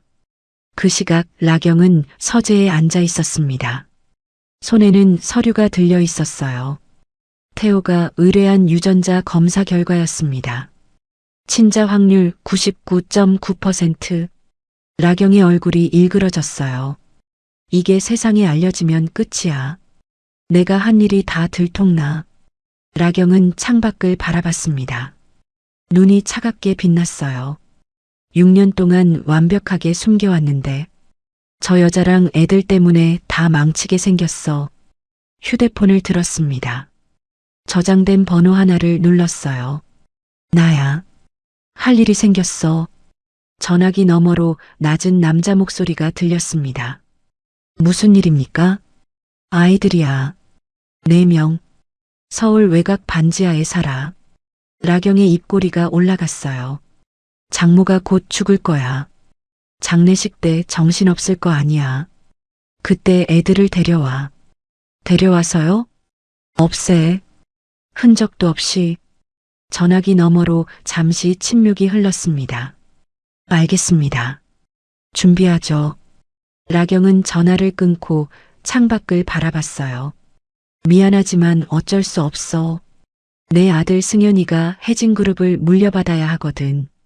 라경의 눈에 광기가 서렸습니다. 병원 중환자실. 하윤은 어머니 손을 잡고 있었어요. 미정의 얼굴은 창백했습니다. 산소호흡기를 쓰고 있었죠. 엄마, 눈 떠. 제발 눈 떠. 하윤의 눈물이 어머니 손등 위로 떨어졌습니다. 나 아직 효도도 못했어. 엄마가 해준 것만 받았어. 이러면 안 돼. 제발. 미정의 손가락이 미세하게 움직였어요. 엄마. 미정이 힘겹게 눈을 떴습니다. 초점 없는 눈으로 하윤을 바라봤어요. 하윤아. 엄마. 정신 들어? 애들. 잘 키워. 미정의 목소리가 가늘게 떨렸습니다. 무슨 소리야, 엄마. 그리고 그 사람. 미정이 힘겹게 말을 이었어요. 너무 미워하지 마. 사람은 누구나 실수해. 엄마, 무슨 소리야. 미정의 눈이 천천히 감겼습니다. 기계 소리가 달라졌어요. 규칙적이던 소리가 길게 늘어졌습니다. 엄마, 엄마. 하윤이 비명을 질렀습니다.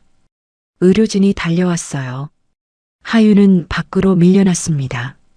복도에서 주저앉아 울었어요. 세상이 무너지는 것 같았습니다. 의료진의 노력에도 미정은 다시 눈을 뜨지 못했습니다. 그날 밤 11시 45분 사망 선고가 내려졌어요. 하윤은 중환자실로 들어가 어머니의 싸늘해진 손을 잡았습니다. 한참을 울었어요. 마지막에 어머니가 했던 말이 귓가에 맴돌았습니다. 그 사람, 너무 미워하지 마. 하윤은 세상에 혼자 남겨진 것 같았습니다. 장례식장은 작은 곳이었습니다. 조문객도 많지 않았어요.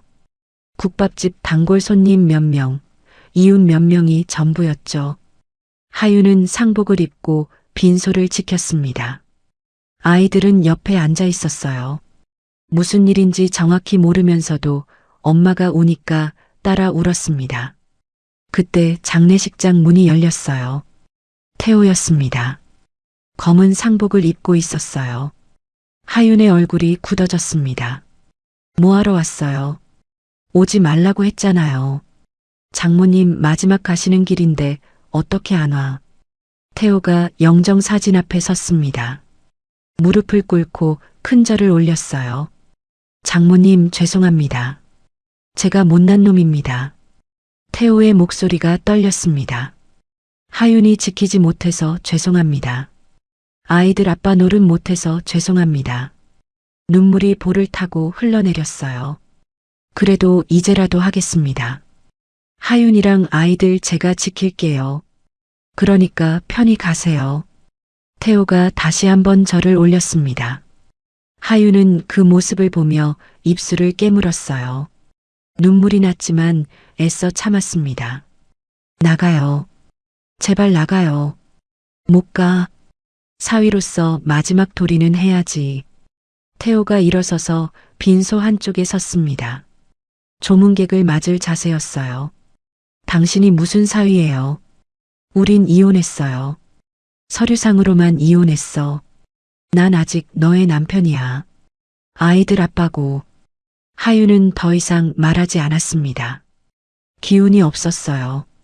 밤이 깊어지자 조문객이 끊겼습니다. 태호는 여전히 빈소를 지키고 있었어요.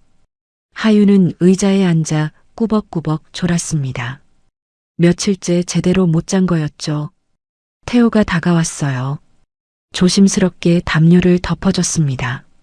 하윤이 잠결에 중얼거렸어요. 엄마. 태호의 가슴이 먹먹해졌습니다. 아이들은 한쪽에서 모여 자고 있었어요. 서로를 끌어안고 새우잠을 자고 있었죠. 태호는 아이들 옆에 쪼그려 앉았습니다. 한별이의 머리를 쓰다듬었어요. 미안해. 아빠가 미안해. 낮은 목소리로 속삭였습니다. 장례 이틀째 아침이었어요. 아이들이 크레파스와 종이를 들고 관 앞에 앉았습니다. 뭐해? 하윤이 물었어요. 할머니한테 그림 그려줄 거야. 한별이가 대답했습니다. 내 아이가 옹기종기 모여 그림을 그렸어요. 한참 후 완성된 그림을 관 위에 올려놓았습니다. 구름 위에 할머니가 있었어요. 날개가 달려 있었죠. 그 아래에 아이들 4명과 엄마가 손잡고 서 있었습니다. 할머니, 천국 가세요. 아프지 마세요. 한비치가 작은 목소리로 말했어요. 할머니, 우리 천국에서 또 만나요. 한강이도 말했습니다. 하윤의 눈에서 눈물이 쏟아졌어요. 아이들을 끌어안았습니다. 태호는 멀리서 그 모습을 바라봤어요. 눈시울이 붉어졌습니다. 장례 마지막 날이었습니다. 출관 시간이 됐어요. 관을 운구차에 실었습니다. 화장터로 이동할 예정이었죠. 하윤이 아이들에게 말했어요. 너희는 여기서 기다려. 아저씨들이랑 같이 있어. 같이 가면 안 돼? 한 소리가 물었습니다. 엄마가 할머니 마지막 배웅하고 금방 올게. 알았지? 하윤은 아이들을 태호의 직원들에게 맡겼습니다. 태호가 불러온 사람들이었어요. 아이들 잘 부탁합니다. 네, 걱정 마세요. 하윤과 태호는 운구차를 따라 화장터로 향했습니다. 그런데 그때 장례식장 주차장에 검은 승합차 한 대가 들어왔어요. 남자 3명이 내렸습니다. 평범한 양복 차림이었지만 눈빛이 예사롭지 않았죠. 애들이 어디 있지? 저기 직원들이랑 있네. 남자들이 천천히 다가갔습니다. 안녕하세요. 한 회장님이 보내셔서 왔습니다. 아이들 저희가 데리고 가라고 하셨어요. 직원이 고개를 갸웃거렸어요. 네, 회장님이요? 저희는 못 들었는데 방금 연락 왔어요. 화장터 근처에서 합류하기로 했답니다. 빨리요. 직원이 망설이는 사이 남자들이 아이들을 승합차에 태웠어요. 아저씨, 우리 어디 가요? 한별이가 물었습니다. 아빠한테 가는 거야. 걱정 마. 차 문이 닫혔습니다. 승합차가 빠르게 주차장을 빠져나갔어요. 직원이 뒤늦게 휴대폰을 들었습니다. 회장님, 방금 회장님이 보내신 분들이 아이들을 데려갔는데요. 전화기 너머로 태호의 목소리가 들렸어요. 뭐라고? 내가 아무도 안 보냈는데? 네. 아이들 어디 있어? 빨리 찾아. 전화가 끊겼습니다. 화장터에서 태호가 뛰쳐나왔어요. 하윤아, 큰일 났어. 하윤의 얼굴이 하얗게 질렸습니다. 왜? 무슨 일이야? 아이들이 없어졌어. 뭐라고요? 하윤의 다리에 힘이 풀렸어요. 무슨 소리야? 아이들이 왜 없어져? 누군가 데려갔어. 내가 보낸 척하고. 하윤이 태호의 손을 잡았습니다. 우리 애들 빨리 찾아줘요. 하윤이 절규했어요. 비명에 가까운 소리였습니다. 내 새끼들. 하윤이 그 자리에 주저앉았습니다. 울부짖었어요. 태호의 얼굴이 굳어졌습니다. 주먹을 꽉 쥐었어요. 누가 이런 짓을. 머릿속에 한 사람의 얼굴이 떠올랐습니다. 유전자 검사 결과가 나왔다는 걸 알았을 거야. 아이들이 내 아이라는 게 밝혀지면 자기가 한 짓이 다 드러나니까. 태호의 눈에 분노가 서렸어요. 그때 휴대폰이 울렸습니다. 비서실장이었어요. 회장님, 위치 추적기 신호가 잡혔습니다. 뭐? 아이들 신발에 심어둔 위치 추적기요. 회장님이 지시하셨잖아요.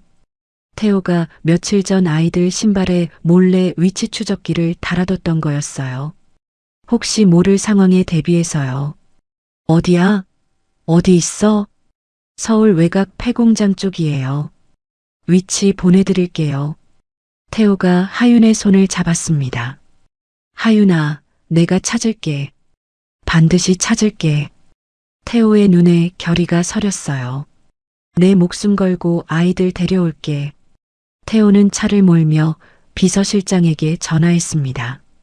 위치 다시 한번 확인해. 인천 외곽 폐공장 지역입니다.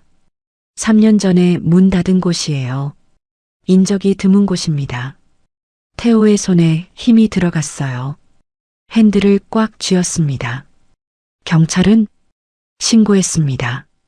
근데 늦게 도착할 것 같습니다. 알았어. 나 지금 출발한다. 태호가 엑셀을 밟았습니다. 차가 미친 듯이 달렸어요. 옆 좌석에 하윤이 앉아 있었습니다. 얼굴이 새하얗게 질려 있었어요. 손을 꽉 쥐고 기도하듯 중얼거렸습니다. 애들아, 제발 무사해야 해. 제발. 1시간쯤 달렸을까요? 인천 외곽의 폐공장 지대가 나타났습니다. 낡은 건물들이 흉물스럽게 서 있었어요. 인적이 전혀 없었죠. 태호가 차를 세웠습니다. 여기서 기다려. 싫어요. 나도 갈 거예요. 위험해. 여기 있어. 내 애들이에요. 하윤의 눈에 눈물이 고였어요. 태호는 잠시 망설이다가 고개를 끄덕였습니다. 알았어. 대신 내 뒤에 있어. 두 사람은 폐공장 쪽으로 걸어갔어요. 녹슨 철문이 보였습니다. 안에서 희미한 불빛이 새어나왔어요. 태호가 조심스럽게 문을 열었습니다. 창고 안에 아이들이 있었어요. 4명 모두 한쪽 구석에 웅크리고 앉아 있었습니다. 손이 묶여 있었죠. 애들아. 하윤이 소리쳤어요. 그 순간 어둠 속에서 남자들이 튀어나왔습니다. 3명이었어요. 손에 쇠파이프를 들고 있었죠. 거기서 태호가 하윤을 뒤로 밀었습니다. 하윤아, 애들 데리고 나가. 남자 하나가 쇠파이프를 휘둘렀어요. 태호가 팔로 막았습니다. 우뚝하는 소리와 함께 팔뼈가 부러졌어요. 으악! 태호가 비명을 질렀습니다. 하지만 물러서지 않았어요. 부러진 팔을 끌어안고 남자에게 돌진했습니다. 몸을 부딪혀 남자를 쓰러뜨렸어요. 다른 남자가 등을 내리쳤습니다. 태호가 바닥에 쓰러졌죠. 남자들이 태호를 발로 찼어요. 갈비뼈가 부러지는 소리가 났습니다. 그래도 태호는 일어났어요. 피를 흘리면서도 아이들 앞을 막아섰습니다. 내 애들한테 손 떼면 죽여버린다. 태호의 눈이 빛났어요. 그때 하윤이 아이들의 손을 풀었습니다. 애들아, 뛰어. 밖으로 나가. 아이들이 뛰기 시작했어요. 하지만 한빛이 넘어졌습니다. 한빛아. 태호가 달려갔어요. 한비치를 품에 안았습니다.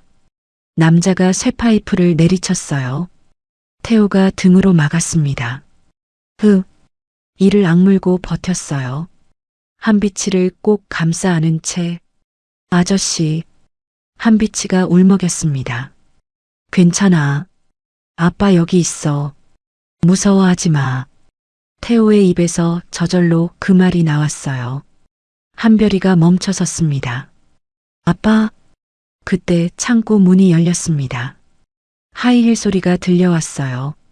라경이었습니다. 검은 코트를 입고 있었어요. 얼굴이 일그러져 있었습니다. 아직도 살아있네. 즐기기도 하지. 라경이 비웃었어요. 형수님, 왜 이러는 거예요? 태호가 피를 닦으며 일어섰습니다.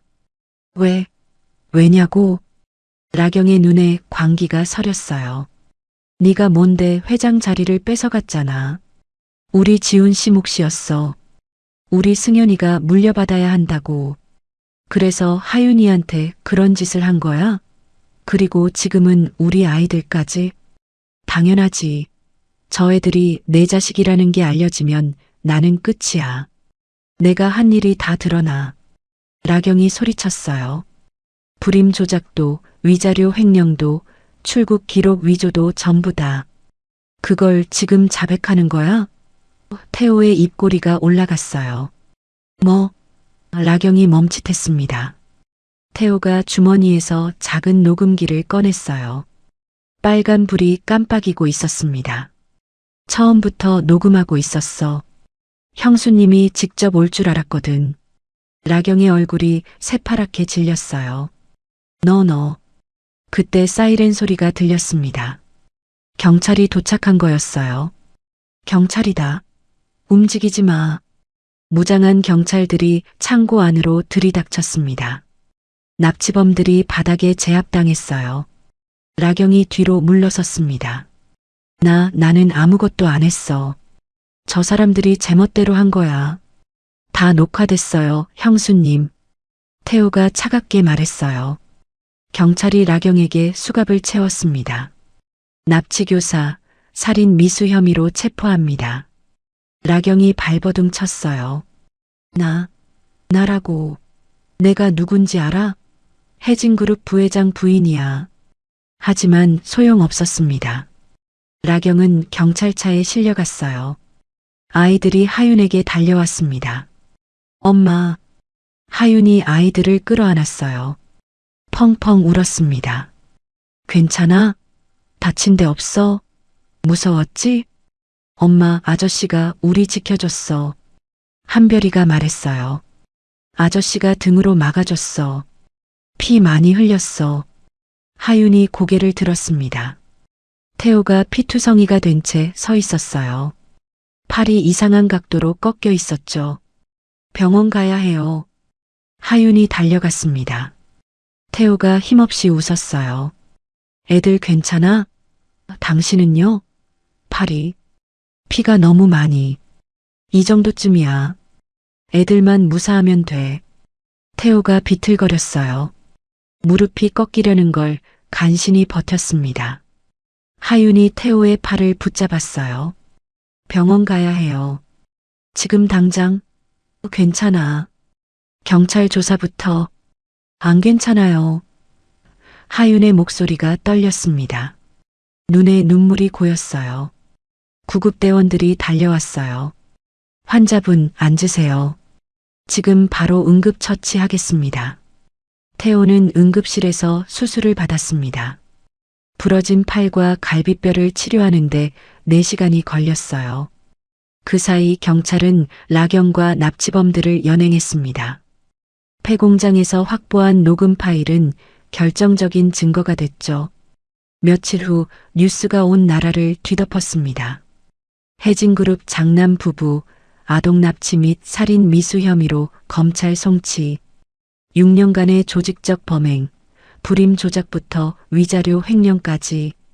TV 화면에 라경과 지훈이 수갑을 찬 채 끌려가는 모습이 나왔어요. 기자들의 플래시가 터졌습니다. 한마디만 해주세요. 왜 그런 짓을 한 겁니까? 라경은 고개를 숙인 채 아무 말도 하지 않았어요. 한때 화려했던 얼굴이 초라하게 망가져 있었습니다. 태호는 병원에서 기자회견을 열었습니다. 깁스를 한 팔을 하고 나왔어요. 얼굴에 멍이 들어 있었죠. 기자들이 질문을 쏟아냈습니다. 회장님, 형수님이 저지른 범행에 대해 어떻게 생각하십니까? 아이들은 괜찮습니까? 태호가 마이크 앞에 섰습니다. 카메라 플래시가 터졌어요. 태호의 목소리가 떨렸어요. 6년 전 저는 아내를 지키지 못했습니다. 제가 몰랐다는 건 변명이 되지 않습니다. 제가 더 신경 썼다면, 제가 더 살폈다면 이런 일은 없었을 겁니다. 기자들이 조용해졌습니다. 저는 평생 이 죄를 갚으며 살겠습니다. 아내와 아이들이 겪은 6년의 고통, 돌아가신 장모님의 한, 모두 제 책임입니다. 태호가 고개를 숙였어요. 앞으로 제 모든 것을 바쳐서 가족을 지키겠습니다. 감사합니다. 기자회견이 끝났습니다. 병원 복도에서 하윤이 TV를 보고 있었어요. 아이들도 옆에 있었습니다. 한별이가 물었어요. 엄마, 저 아저씨가 우리 아빠야? 하윤은 대답하지 못했습니다. 눈물만 흘렀어요. 기자회견이 끝나고 태호가 병실로 돌아왔습니다. 하윤과 아이들이 TV 앞에 있었어요. 한별이가 태호를 올려다봤습니다. 아저씨, 진짜 우리 아빠예요? 태호는 아이들 앞에 무릎을 꿇었어요. 내 아이의 눈을 차례로 바라봤습니다. 응, 아빠야. 너희들 진짜 아빠야. 아이들이 서로 얼굴을 쳐다봤어요. 근데 왜 이제야 왔어요? 한 소리가 물었습니다. 목소리에 서운함이 묻어 있었어요. 태호의 눈에 눈물이 고였습니다. 미안해. 아빠가 너희들 있는 줄 몰랐어. 아빠가 바보라서 몰랐어. 진짜 몰랐어요? 응, 진짜야. 알았으면 바로 달려왔을 거야. 한강이가 고개를 갸웃거렸어요. 근데 엄마는 아빠가 하늘 날아갔다고 했는데 태호의 가슴이 찢어지는 것 같았습니다. 엄마가 아빠를 나쁜 사람으로 만들고 싶지 않았던 거야. 엄마는 너희를 너무 사랑해서 그런 거야. 한비치가 태호에게 다가왔어요. 작은 손으로 태호의 볼을 만졌습니다. 아빠, 왜 울어요? 응? 아빠 안 울어. 울잖아. 눈에서 물 나와. 태호가 한비치를 끌어안았어요. 나머지 세 아이도 품에 안았습니다. 미안해. 아빠가 많이 미안해. 이제부터 잘할게. 평생 잘할게. 아이들이 태호의 품에 안겨 있었어요. 하윤은 그 모습을 바라보며 눈물을 흘렸습니다. 행복했어요. 오랜만에 느껴보는 감정이었습니다. 아이들에게 드디어 아빠가 생겼어요. 더 이상 혼자가 아니었습니다. 이제 행복한 일들만 있을 것 같았어요. 힘든 건 다 지나간 것 같았습니다. 그런데 그날 밤이었어요. 하윤이 갑자기 쓰러졌습니다.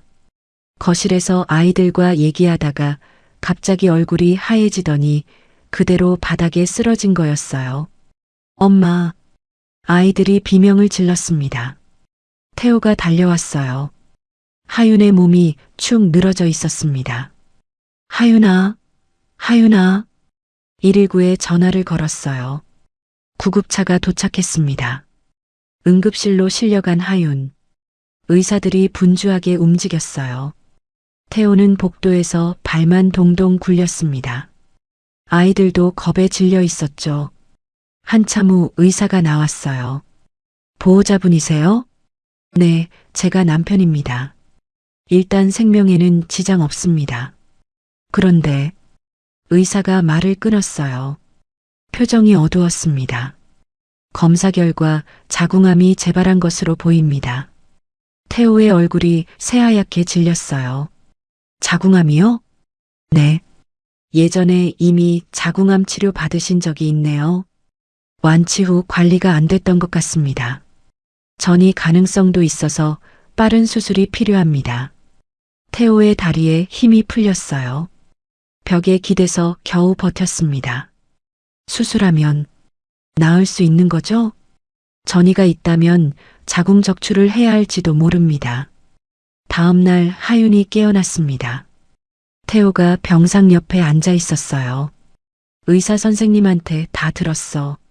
하윤이 고개를 돌렸습니다. 창밖을 바라봤어요. 눈물이 볼을 타고 흘러내렸습니다. 자궁을 떼어내야 한대요. 응, 들었어. 여자로서 끝인 거잖아요. 태호가 하윤의 손을 잡았습니다. 무슨 소리야? 그게 무슨 상관이야? 상관 있어요. 하윤이 이불을 움켜쥐었어요. 눈물이 쏟아졌습니다. 태호가 하윤의 눈을 바라봤어요. 우리에겐 기적 같은 내 아이가 있잖아. 네가 혼자서 낳고 키운 아이들이야. 자궁이 없어도 괜찮아. 넌 이대로 완벽해. 태호의 눈에서 눈물이 흘러내렸습니다. 넌 아이들의 엄마야. 내 평생의 동반자야. 수술받고 다시 건강해져서 우리 같이 아이들 잘 키우자. 태호가 하윤의 손을 꽉 잡았어요. 이제부터는 내가 힘든 거 다 나눌 거야. 하윤이 입술을 깨물었어요. 울음이 터져 나왔습니다. 태호가 하윤을 끌어안았어요. 하윤이 태호의 품에서 한참을 울었습니다. 수술날이 됐습니다. 하윤이 수술실 앞에서 이동 침대에 누워 있었어요. 태호가 손을 잡고 있었습니다. 태호 씨, 하윤이 작은 목소리로 말했어요. 나 만약에 잘못되면 우리 아이들 잘 부탁해요. 태호가 하윤의 손을 꽉 쥐었습니다. 무슨 소리야? 그런 말하지 마. 혹시 모르니까. 자고 일어나면 이미 끝나 있을 거야. 눈 뜨면 내가 옆에 있을게. 아이들도 기다리고 있고. 태호가 하윤의 이마를 쓰다듬었어요. 잘 받고 빨리 나와. 알았지? 하윤이 고개를 끄덕였습니다. 눈에 눈물이 고였어요. 간호사가 침대를 밀었습니다. 수술실 문이 열렸어요. 하윤이 들어가기 전 고개를 돌려 태호를 봤습니다. 태호가 손을 흔들었어요. 금방 끝나. 기다릴게. 문이 닫혔습니다. 태호는 그 자리에 주저앉았어요. 하윤을 보내고 나니 긴장이 풀리면서 다리에 힘이 빠졌습니다. 아이들이 옆에 있었어요. 4명 다 겁에 질린 얼굴이었습니다. 아빠, 엄마 괜찮아? 한빛이 물었어요. 응, 괜찮을 거야. 의사 선생님들이 잘해주실 거야. 태호가 억지로 웃었습니다. 하지만 손이 떨리는 건 숨길 수 없었어요. 1시간이 지났습니다. 2시간이 지났어요. 태호는 복도를 서성거렸습니다. 수술실 문만 바라봤어요. 3시간째가 됐을 때 태호는 더 이상 버틸 수가 없었습니다. 수술실 앞에 무릎을 꿇었어요. 두 손을 모았습니다. 제발, 제발 아무 일 없게 해주세요. 태호가 기도했어요. 눈물이 볼을 타고 흘러내렸습니다. 하윤이한테 제가 해준 게 없어요.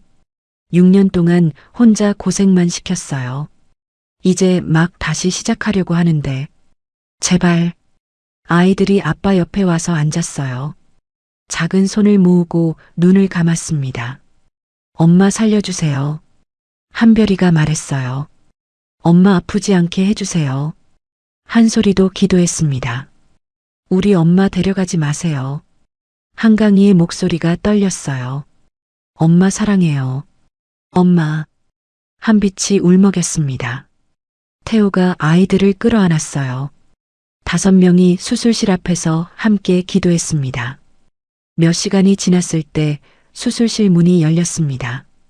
의사가 나왔어요. 마스크를 벗으며 말했습니다. 보호자분. 태호가 벌떡 일어났어요. 어떻게 됐어요? 괜찮아요? 수술 잘 끝났습니다. 다행히 전이는 없었어요. 자궁만 적출했고 다른 장기는 깨끗합니다. 태호의 무릎이 풀렸어요. 그 자리에 주저앉았습니다. 감사합니다. 감사합니다. 태호가 고개를 숙이며 연신 인사했어요. 곧 회복실로 옮깁니다. 마취가 풀리면 면회 가능해요. 의사가 돌아갔습니다. 아이들이 태호에게 달려왔어요. 아빠, 엄마 괜찮대? 응, 괜찮대. 엄마 괜찮아. 태호가 아이들을 끌어안고 펑펑 울었습니다. 1시간 후 회복실에서 연락이 왔어요. 태호와 아이들이 회복실로 들어갔습니다. 하윤이 침대에 누워 있었어요. 눈을 감고 있었습니다. 얼굴이 창백했지만 숨을 고르게 쉬고 있었죠. 엄마. 한별이가 조심스럽게 다가갔어요. 하윤이 천천히 눈을 떴습니다. 흐릿한 눈으로 주변을 둘러봤어요. 애들아. 엄마. 아이들이 침대 옆으로 달려왔어요. 엄마 괜찮아? 응. 엄마 괜찮아. 하윤이 힘없이 웃었습니다. 한별이가 태호를 돌아봤어요. 그리고 말했습니다. 아빠, 엄마 괜찮대. 태호의 심장이 멈추는 것 같았어요. 아빠. 한별이가 처음으로 자신을 아빠라고 불렀습니다. 하윤도 그 말을 들었어요. 눈에 눈물이 고였습니다. 태호가 침대 옆으로 다가왔어요. 하윤의 손을 조심스럽게 잡았습니다. 하윤은 이번에는 뿌리치지 않았어요. 오히려 태호의 손을 꽉 쥐었습니다. 처음이었어요. 6년 만에 처음으로 하윤이 태호의 손을 잡은 거였습니다. 고마워요. 하윤이 작은 목소리로 말했어요. 내 곁에 그리고 아이들 곁에 있게 해줘서. 태호의 눈에서 눈물이 쏟아졌습니다. 내가 고마워. 살아줘서 고마워. 아이들이 엄마 손을 잡았어요. 태호도 하윤의 손을 잡았습니다. 5사람의 손이 하나로 모였어요. 회복실 창문으로 햇살이 들어왔습니다. 따뜻한 빛이 가족을 감싸 안았어요. 1년이 지났습니다. 하윤의 암은 완치 판정을 받았어요. 정기 검진에서도 깨끗하다는 결과가 나왔죠. 태호와 하윤은 다시 혼인신고를 했습니다. 조용한 가족 결혼식이었어요. 아이들이 들러리를 섰죠. 엄마 예뻐. 아빠 멋있어. 아이들이 꽃잎을 뿌렸어요. 하윤과 태호가 웃으며 손을 잡았습니다. 어느 날 태호가 하윤에게 말했어요. 눈 감아봐. 왜요? 그냥 감아. 하윤이 눈을 감았습니다. 태호가 하윤의 손을 잡고 차에 태웠어요. 2시간쯤 달렸을까요? 차가 멈췄습니다. 이제 떠. 하윤이 눈을 떴어요. 강원도 산골이었습니다. 푸른 산이 병풍처럼 둘러싸고 있었어요. 맑은 공기가 폐를 가득 채웠습니다. 그리고 그 앞에 아담한 빌라가 한 채 있었어요. 이게 뭐예요? 우리 집. 태호가 웃으며 말했습니다. 서울은 공기도 안 좋고 복잡하잖아. 주말마다 여기 와서 쉬자. 하윤이 빌라 안으로 들어갔어요. 거실을 지나니 큰 방이 하나 있었습니다. 한쪽 벽 전체가 유리창이었어요. 창밖으로 산과 숲이 한눈에 들어왔습니다. 방 안에는 이젤과 캔버스, 물감이 놓여 있었어요. 여기가 화실이야. 내 화실. 하윤의 눈에 눈물이 고였습니다. 이게 나한테요? 응. 다시 그림 그려. 네가 원래 꿈꾸던 거 하면서 살아. 하윤이 붓을 집어들었어요. 오랜만이었습니다. 손이 떨렸어요. 하지만 붓을 쥔 순간 가슴이 뜨거워졌습니다. 고마워요. 정말 고마워요. 하윤이 태호를 끌어안았어요. 태호는 재단도 설립했습니다. 이름은 희망재단이었어요. 미혼모, 저소득 가정, 암 환자를 지원하는 곳이었죠. 태호가 하윤에게 말했어요. 재단 이사장, 네가 해줘. 내가요? 응. 네가 겪은 일들을 제일 잘 아는 사람이 너잖아. 그 경험으로 다른 사람들 도와줘. 하윤이 고개를 끄덕였습니다. 재단의 첫 수혜자가 찾아왔어요. 24살의 젊은 엄마였습니다. 혼자서 아이 둘을 키우고 있었죠. 어떻게 해야 할지 모르겠어요. 너무 힘들어요. 젊은 엄마가 울먹였습니다. 하윤이 그녀의 손을 잡았어요. 당신은 혼자가 아니에요. 하윤의 눈에도 눈물이 고였습니다. 나도 그랬어요. 혼자서 내 아이 키우면서 3가지 일하면서 버텼어요. 죽고 싶을 때도 있었어요. 젊은 엄마가 고개를 들었습니다. 그래도 버텼어요. 그랬더니 좋은 날이 왔어요. 당신도 그럴 거예요. 내가 도와줄게요. 젊은 엄마가 하윤을 끌어안고 펑펑 울었어요. 그해 가을 하윤의 첫 전시회가 열렸습니다. 전시회 제목은 6년의 겨울 그리고 봄이었어요. 하윤이 1년 동안 그린 그림들이 벽에 걸렸습니다. 어두운 색의 그림도 있었고 밝은 색의 그림도 있었죠. 첫 번째 그림은 눈 내리는 밤에 홀로 서 있는 여자의 뒷모습이었어요. 마지막 그림은 봄날 들판에서 아이들과 웃고 있는 가족이었습니다. 개막식 날이었어요. 태호와 아이들이 전시회장에 들어왔습니다. 네 아이 모두 정장을 입고 있었어요. 엄마, 한비치가 꽃다발을 들고 뛰어왔습니다. 이거 우리가 골랐어요. 하윤이 꽃다발을 받아들었어요. 눈물이 핑 돌았습니다. 고마워, 우리 막내. 태호가 다가왔어요. 축하해. 정말 멋지다. 고마워요. 그날 하윤의 그림은 공모전 대상을 받았습니다. 심사평은 이랬어요. 고통을 겪은 사람만이 그릴 수 있는 그림입니다. 절망 속에서도 희망을 놓지 않았던 한 여성의 이야기가 캔버스에 고스란히 담겨 있습니다. 그렇게 시간은 흘렀습니다. 아이들은 쑥쑥 자랐어요. 어느덧 초등학교 2학년이 됐습니다. 한별이는 반장을 맡았어요. 어느 날 학교에서 숙제가 나왔습니다. 우리 가족 소개하기였죠. 한별이가 편지 형식으로 썼어요. 우리 아빠는 세상을 구하는 슈퍼맨이에요. 예전에는 아빠가 없었어요. 엄마가 하늘나라에 갔다고 했어요. 근데 아빠는 살아 있었어요. 우리를 찾아왔어요. 나쁜 사람들한테서 우리를 구해줬어요. 팔이 부러져도 우리를 지켜줬어요. 아빠가 말했어요. 이제 평생 곁에 있을 거라고. 나는 우리 아빠가 제일 좋아요. 엄마도 좋아요. 동생들도 좋아요. 우리 가족이 제일 좋아요. 선생님이 이 편지를 읽고 울었다고 했어요. 태호는 그 편지를 받아들고 한참을 바라봤습니다. 눈물이 멈추지 않았어요. 편지를 액자에 넣어 회장실 책상 위에 올려놓았습니다. 또 한 해가 지나고 봄이 왔어요. 강원도 빌라 마당에서 파티가 열렸습니다. 하윤의 암 완치 2주년 기념이었어요. 희망재단 아이들도 초대됐죠. 마당의 큰 나무에는 편지들이 주렁주렁 매달려 있었어요. 재단에서 도움받은 아이들이 쓴 감사 편지였습니다. 감사합니다. 덕분에 학교 다닐 수 있어요. 이사장님 사랑해요. 저도 크면 남을 돕는 사람이 될게요. 하윤이 그 편지들을 바라봤어요. 태호가 옆에 왔습니다. 손을 잡았어요.